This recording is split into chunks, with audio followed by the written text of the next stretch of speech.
One Christmas, when my wife Kim and I were first married, before we had kids, when I was serving as an intern at a church in rural North Carolina, we decided to drive up to my mom's house on Christmas Eve, after I'd helped lead the Christmas Eve candlelight service at the church where I was serving. By the time we'd finished up at church and gone home to pick up the dog, it was after 10 p.m., so we get on the road then, and my mom's house at that point was 4 hours away. And I got to tell you, I am a bit of a morning person, or at the very least, I am not a drive hundreds of miles on the interstate at 1 a.m. person. But there we were, on the road, late on Christmas Eve, trying to get home. Ultimately, we made it. I stayed awake the whole time, thanks to a bunch of Diet Coke and a whole bag of dark chocolate M&Ms, and it was awesome, except that we got to my mom's house sometime after 2 a.m., and at that point, I was absolutely wired from all the caffeine and sugar, and so I was not able to come down that evening until about 5 or so in the morning. I was up all night, unable to fall asleep, which means that when Christmas morning came, I was not at my best. I was tired. I was cranky. I was not exactly, as they say, full of the Christmas spirit. I opened presents. I ate breakfast. I grumbled at my family. And then I went back to sleep.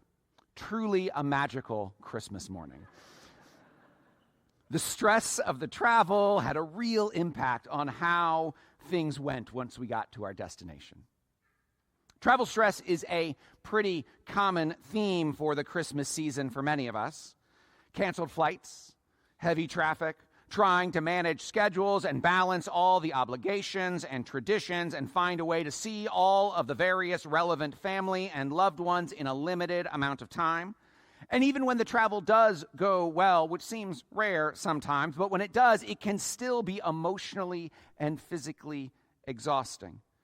How many of us who are sitting here this evening have just completed traveling, or are getting ready to travel, or will be receiving family and friends who are traveling to see us? How many people from this church or from our neighborhoods are not here, are not in town, because they're traveling to see their family somewhere else? Mary and Joseph, in our story this evening, know a little something about travel stress. She is 9 months pregnant, and they are making a 10-day trip on foot. If they are very lucky, maybe she got to ride on a donkey, which also, I would imagine, was not super comfortable when you're 9 months pregnant. Either way, right, when they get there, there's no place to stay, and she has to give birth in a barn. Folks, that is stressful. That is not a pleasant trip. And then, of course, adding to the stress is the fact that this is not something that they chose for themselves. They're not going to see family and exchange presents. They're not going because they have a few days off of work and it just seemed like a really good time to go to Bethlehem. It's tourist season. They are not doing that. They are going because those who are in power have ordered them to go, so that the empire, which has conquered their homeland, can more efficiently and effectively count them, gather resources from them, control them. Combine the stress of holiday travel with the stress of doing your taxes at the last minute, and then you might begin to get the picture. And that's not even counting the whole forced to do it by an occupying foreign army piece of the puzzle. This is a story of people who are stressed out. Joseph and Mary are certainly not at their best. They're far away from home. They're being moved around like pawns by the powerful. They've got to be tired. This is not exactly a scene from a greeting card. And yet, it is precisely in this place of stress that Jesus is born. It is precisely in this place of weariness and exhaustion where God comes to dwell in our midst. It is precisely in this moment when Mary and Joseph do not know where to go, when they cannot even find a place to stay the night. It's just then that the one who is Emmanuel, God with us, begins his life amongst us. God comes to people who are at the end of their rope, who do not know if we can go on any longer, and says, I will join you in all of this. The unexpected lodging place becomes the birthplace of a king. The stressful trip is celebrated with songs from an angelic choir. Our exhaustion gives way to hope. This is a story about God breaking into our business as usual world. God is breaking into the world of travel and exhaustion and overreaching political elites, all of which we, along with Mary and Joseph, have come to see as normal, as real life. But God shows up and reveals that there is something more real than what we count as normal, that there is hope that breaks through the stresses and anxieties and fears that this world showers on us. This is good news. God is with us. God has joined us. God has come to dwell among us, sharing in the world that we have come to accept as just the way it is. And just by the fact that God has come to dwell with us in Jesus, God has turned our whole world on its head. God has turned everything upside down. Think about the first people who hear this news and recognize it for the good news that it is. At a time when we are told that all the world is on the move to their ancestral homelands in order to comply with the decrees of emperors and governors, the shepherds in our story are living in the fields, keeping watch over their flocks by night. They seem to be unnoticed by the powers that be.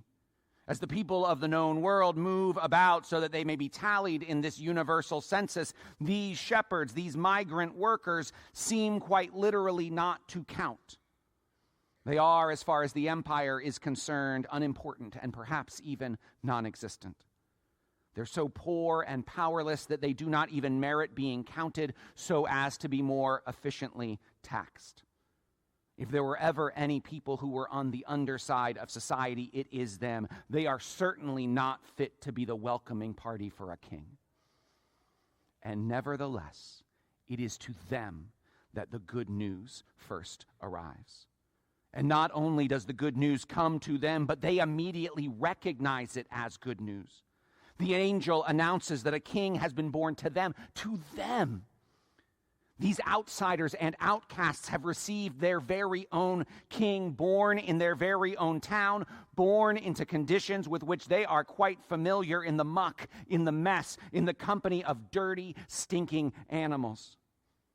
The shepherds see this event for what it is: God turning the world upside down. In Jesus, God is breaking into our settled arrangements. And when God breaks into our world, God overthrows everything.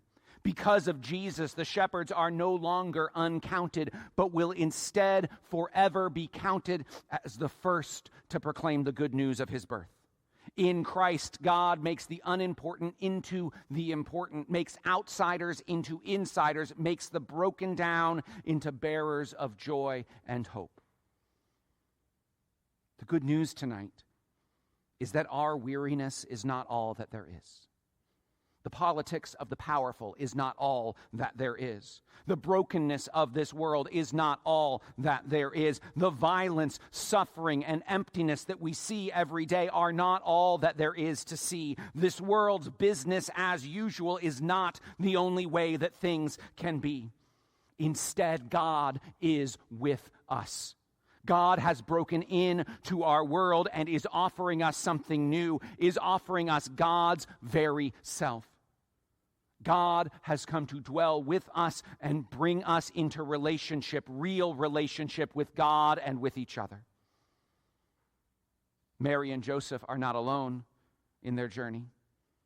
God was also making a journey that night, a journey to be with us. God in Jesus was coming to us in order to make us God's friends.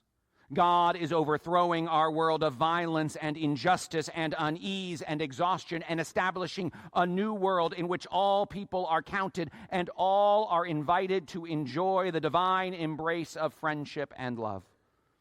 The old world is passing away. See, everything is being made new. in the midst of all the stress, in the midst of all the anxiety, in the midst of all the worries and the fears and the difficulties, God shows up. To people who think that there's nothing left for them, to people who feel like there is no hope left in this world, to the people who are unseen and uncounted, God shows up. In the moments when we are overwhelmed, in the times when it feels like we cannot keep on going, when the world seems uncaring and unwelcoming, God shows up. Whether you come into this night excited about all that Christmas will bring, or worn down by all that comes with the holiday season, whether you come grieving or joyful, God shows up. Whether coming to church on Christmas Eve is one of your beloved traditions, or if you're only here because someone who you love made you come and promised you ham afterwards, or if this whole church thing is kind of new to you and you're just trying to figure it out. Whatever joy or baggage or questions you bring to this time and this place, God shows up. Maybe we won't notice it. After all, most of the people in Bethlehem that night had no idea what was going on right down the street from them. But God shows up anyway. That's the story of Christmas. God stepping into our world in all its mess and complications and claiming us as God's own. Whether or not we are ready, whether or not we are paying attention, whether or not we've made space for God in our lives and in our world, God shows up anyway. The question is not whether God is here. The question is whether we will notice God's presence among us. That's the God who we meet in Jesus Christ, one who shows up in the most surprising ways, in the least expected places, to the people who are overlooked and worn out. God shows up, and by showing up, God proclaims that we matter, that this world matters, that wherever we go and whatever we are feeling, God can reach us. God promises to seek us out. In Jesus the Christ, God has come to dwell with us. Therefore, we have hope.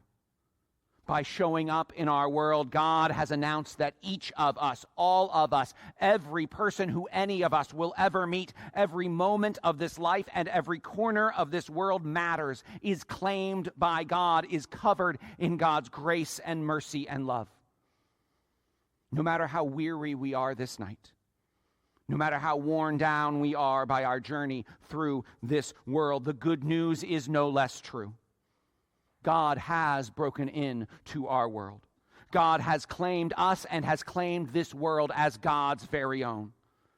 The light shines in the darkness, and the darkness cannot overcome it. God has come to dwell with us so that we might have life with God. That is good news. The best news, capable of bringing hope even to weary travelers like us. Amen.